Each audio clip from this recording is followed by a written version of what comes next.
In this video, we are going to understand the structure of DNA. DNA stands for deoxyribonucleic acid. देखो, nucleic acid हमारे पास दो type के हैं, एक है डीएनए, एक है आरएनए। अब न्यूक्लिक एसिड एक्चुअली में एक पॉलीन्यूक्लियोटाइड है। पॉलीन्यूक्लियोटाइड मतलब ये एक पॉलीमर है जो काफ़ी सारी मोनोमेरिक यूनिट से मिलकर के बना है, जिसका नाम है nucleotide. Now let's try to understand कि एक न्यूक्लियोटाइड का स्ट्रक्चर कैसा होता है, क्योंकि जब हम न्यूक्लियोटाइड के स्ट्रक्चर को समझ जाएंगे हम ऑटोमेटिकली डीएनए के स्ट्रक्चर को समझ जाएंगे। तो एक न्यूक्लियोटाइड में तीन मेन चीज़ें होती हैं, एक होती है शुगर, फॉस्फेट ग्रुप और एक है नाइट्रोजनस बेस। अब ये तीन चीज़ें मिलकर के एक न्यूक्लियोटाइड को बनाते हैं। Now let's try to understand कैसे। तो देखो, जैसे कि एक एग्जांपल मैं आपको देती हूँ। हमने कार्बोहाइड्रेट के मोनोसेकेराइड में पढ़ा है कि 6 कार्बन की शुगर का कॉमन नेम है हेक्सोस, जैसे कि ग्लूकोज, फ्रक्टोज, मैनोज, गैलेक्टोज। वैसे ही स्टूडेंट्स 5 कार्बन की शुगर का कॉमन नेम है राइबोस। अब आपके न्यूक्लिक एसिड, चाहे फिर वो डीएनए हो या आरएनए हो, उसमें राइबोस पेंटोज शुगर होता है। अगर डीएनए है तो डीऑक्सीराइबोस पेंटोज शुगर, और अगर आरएनए है तो राइबोस पेंटोज शुगर। अब आखिर राइबोस और डीऑक्सीराइबोस में क्या डिफरेंस है, ये हम आगे की स्लाइड में समझेंगे। अब जो नेक्स्ट हमारे पास कंपोनेंट आता है न्यूक्लियोटाइड का, वो है nitrogenous base. Students, nitrogenous base जो है एक्चुअली में वो एक ऑर्गेनिक कंपाउंड है जिसमें कार्बन, हाइड्रोजन और नाइट्रोजन प्रेजेंट है।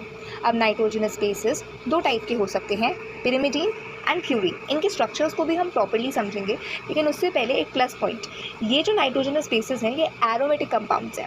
आपने अपनी केमिस्ट्री में पढ़ा होगा कि साइक्लिक कंपाउंड्स जिनमें हमें कॉन्जुगेशन देखने को मिलता है वो एरोमेटिक कंपाउंड्स कहलाते हैं। तो ये नाइट्रोजनस बेसेस आपके एरोमेटिक कंपाउंड्स हैं। इसके अलावा एक पॉइंट और कि ये अल्कलाइन है नेचर में, ऐसा इसलिए क्योंकि इसके पास नाइट्रोजन होता है और नाइट्रोजन अपने लोन पेयर ऑफ इलेक्ट्रॉन्स को डोनेट कर सकता है। अब ये जो फॉस्फेट ग्रुप वाला पॉइंट है ये मैं आपको आगे एक्सप्लेन करूँगी, क्योंकि देखो, जब हम बॉन्ड बनाएंगे, मतलब क्योंकि डीएनए एक पॉलीन्यूक्लियोटाइड है, यानी बहुत सारे न्यूक्लियोटाइड से मिलकर के बना है, तो जब हम न्यूक्लियोटाइड के बीच में बॉन्ड बनाएंगे तब मैं आपको अच्छे से समझाऊंगी कि आखिर डीएनए में हम फॉस्फेट ग्रुप क्यों कहते हैं एंड फॉस्फोरिक एसिड क्यों नहीं कहते हैं। स्टार्ट करते हैं हम शुगर के स्ट्रक्चर से। तो हमारे पास दो टाइप की शुगर हो सकती है, राइबोस शुगर हो सकती है और डीऑक्सीराइबोस शुगर हो सकती है। इसको ऑक्सीराइबोस भी लिख सकते हो, राइबोस भी लिख सकते हो नॉर्मल। फ़र्क क्या होता है, देखो ये 5 कार्बन की शुगर है, तो ये फर्स्ट कार्बन, ये सेकंड कार्बन, ये third carbon and fourth carbon से आपका 5th कार्बन जुड़ा होता है, तो ये आपका 5th कार्बन है। अब यहाँ पर सेकंड कार्बन के पास हाइड्रोक्सिल ग्रुप होता है इन केस ऑफ राइबोस, और यही हाइड्रोक्सिल ग्रुप एब्सेंट होता है इन केस ऑफ डीऑक्सीराइबोस। याद रखें कि ये जो डीऑक्सीराइबोस है ये ज़्यादा स्टेबल है एज़ कम्पेयर टू ऑक्सीराइबोस।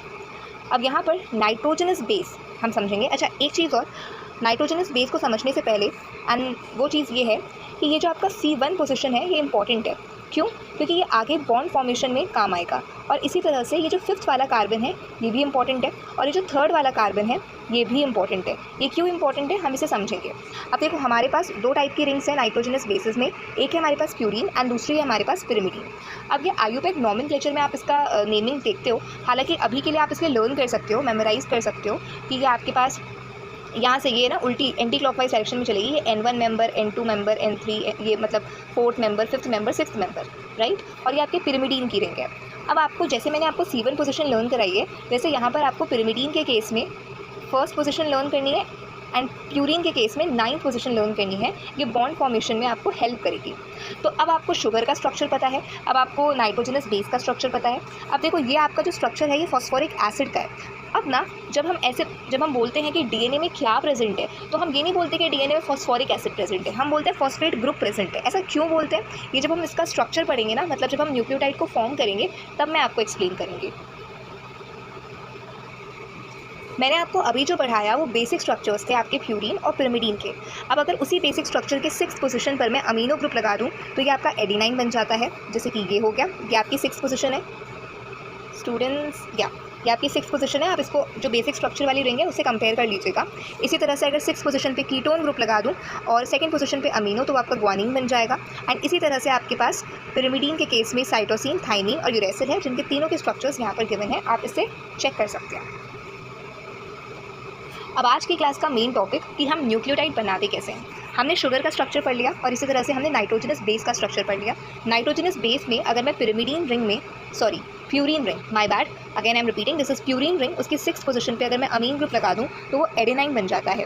मैंने आपको बोला था कि प्यूरीन के लिए आपको N9 मेंबर याद रखना है या फिर 9th मेंबर याद रखना है, और शुगर के केस में आपको C1 कार्बन याद रखना है। इन दोनों के बीच में एक बॉन्ड बनेगा जिसे मैं ग्लाइकोसिडिक बॉन्ड बोलूँगी, और ये जो कंप्लीट स्ट्रक्चर है, ये जो अभी फॉर्म हुआ है, इसे मैं न्यूक्लियोसाइड बोलूँगी, न्यूक्लियोसाइड बोलूँगी। यहाँ पर ग्लाइकोसिडिक बॉन्ड में याद रखिएगा पानी का रिमूवल हुआ है। किसका रिमूवल हुआ है? पानी का रिमूवल हुआ है। और ये जाहिर सी बात है और कॉमन सेंस की बात है कि यहाँ पर ये जो आपका नाइट्रोजन है, इसके पास एक हाइड्रोजन होगा, क्योंकि नाइट्रोजन 3 बॉन्ड बनाता है और यहाँ पर ऊपर की साइड में एक हाइड्रोक्सिल ग्रुप था। तो इस तरह से यहाँ पर ये पानी का रिमूवल हुआ है ग्लाइकोसिडिक बॉन्ड के फॉर्मेशन में। अब आइए हम आगे देखते हैं। ये हमारा न्यूक्लियोसाइड बन गया। अब यहाँ पर आप ध्यान से देखो, ये आपका फॉस्फोरिक एसिड है, ये फॉस्फोरिक एसिड का हाइड्रोक्सिल ग्रुप, और यहाँ पर 5th कार्बन का H, पानी रिमूव होता है और यहाँ पे जो बॉन्ड बनता है उसका नाम है एस्टर बॉन्ड। यानी फॉस्फोरिक एसिड और ये जो आपके शुगर के बीच में जो बॉन्ड बना है, ये एस्टर बॉन्ड है जिसमें पानी का रिमूवल हुआ है। अब यहाँ पर आप ध्यान से देखना, हम इसे फॉस्फेट क्यों कहते हैं। देखो, एक तो यहाँ से आपका पानी का रिमूवल हो गया है ना, और अब आप आगे देखेंगे कि ये जो कंप्लीट स्ट्रक्चर बना है ये आपका एक न्यूक्लियोटाइड है ना। अब यहाँ पर आप बहुत सारे न्यूक्लियोटाइड्स में बॉन्ड बनाने वाले हैं, तो आपका यहाँ से भी ना एक हाइड्रोजन चला जाएगा एक्चुअली में, और इसी तरह से आपके पास PO4, हम ऐसे बोलते हैं कि PO4 3- है, क्योंकि आप ध्यान से देखो ये जो आपका H3PO4 है ये आपका रहता ही नहीं है, क्योंकि ये बाकी जितने भी हैं ये बॉन्ड फॉर्मेशन में चले जाते हैं, इसलिए हम बोलते हैं कि फॉस्फेट ग्रुप प्रेजेंट है रादर देन फॉस्फोरिक एसिड। तो अभी हमने 2 बॉन्ड्स पढ़े, एक हमने क्या पढ़ा, एक हमने ग्लाइकोसिडिक बॉन्ड पढ़ा, एक हमने एस्टर बॉन्ड पढ़ा। अभी जो कंप्लीट स्ट्रक्चर बना है इसे हम एडिनोसिन मोनोफॉस्फेट बोलेंगे। क्यों? क्योंकि ये जो न्यूक्लियोसाइड है दिस इज एडिनोसिन एंड यहाँ पर ये मोनोफॉस्फेट। अब मान लो कि यहाँ पर ये वाला जो हाइड्रोक्सिल ग्रुप है ये हट जाए, कैसे हटेगा? यहाँ पर एक और फॉस्फोरिक एसिड के साथ इसका बॉन्ड बने और यहाँ पर भी अगेन पानी का रिमूवल होगा, है ना, पानी का रिमूवल होगा, तो वो स्ट्रक्चर क्या होगा? Adenosine diphosphate. इसी तरह से डाइफॉस्फेट के साथ एक और फॉस्फेट ग्रुप जुड़ जाए तो एडिनोसिन ट्राइफॉस्फेट। अच्छा, एक बात बताओ, डीएनए में क्या प्रेजेंट है? एडिनोसिन मोनोफॉस्फेट डाई या ट्राई? एडिनोसिन मोनोफॉस्फेट आपका डीएनए में प्रेजेंट होता है। अब ये आपका एक न्यूक्लियोटाइड का स्ट्रक्चर है, this is the structure for one nucleotide. अब बहुत सारे न्यूक्लियोटाइड्स को मिलाकर के पॉलीन्यूक्लियोटाइड बनता है, तो आइए पॉलीन्यूक्लियोटाइड के स्ट्रक्चर को समझते हैं। ये एक बेसिक स्ट्रक्चर है आपके न्यूक्लियोटाइड का, जहाँ पर मैंने शो किया कि C1 और N1 या फिर N9 या फिर 1st या 9th मेंबर ऑफ प्यूरीन या पिरिमिडीन रिंग के में आपका ग्लाइकोसिडिक बॉन्ड बन रहा है, और यहाँ पर आपका ये एस्टर बॉन्ड है।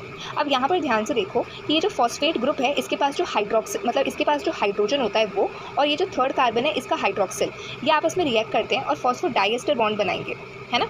इसी तरह से आपके 3rd कार्बन और इस फॉस्फेट के बीच में बॉन्ड बनेगा फॉस्फोडाइएस्टर बॉन्ड, राइट। तो ये आपकी एक कंप्लीट स्ट्रेंथ हो गई डीएनए की। समझ में आया?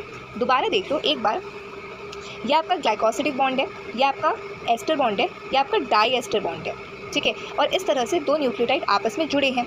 अब देखो ये एक स्ट्रैंड हो गई। इसी तरह से एंटी पैरेलल, इस स्ट्रैंड के एंटी पैरेलल, अब यहाँ पर आप ध्यान से देखना, इस वाली स्ट्रैंड में आप केयरफुली ऑब्जर्व करो, अगेन आई एम रिपीटिंग, इस वाली स्ट्रैंड में आप केयरफुली ऑब्जर्व करो कि ये जो फॉस्फेट ग्रुप है इसका एक हाइड्रोक्सिल यहाँ पर फ्री रहेगा, तो इसको आप बोलोगे 5' फ्री एंड।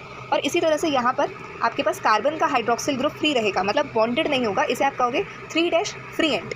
अब इसके एंटी पैरेलल, मतलब इसके उल्टा, मतलब यहाँ पर फॉस्फेट आ जाएगा, यहाँ पे 3' है तो यहाँ पर 5' आ जाएगा, और इसके उल्टा यहाँ पर 3'। एक और स्ट्रैंड होती है और आपस में ये जो नाइट्रोजनस बेसिस है ये हाइड्रोजन बॉन्ड से बॉन्डेड रहते हैं।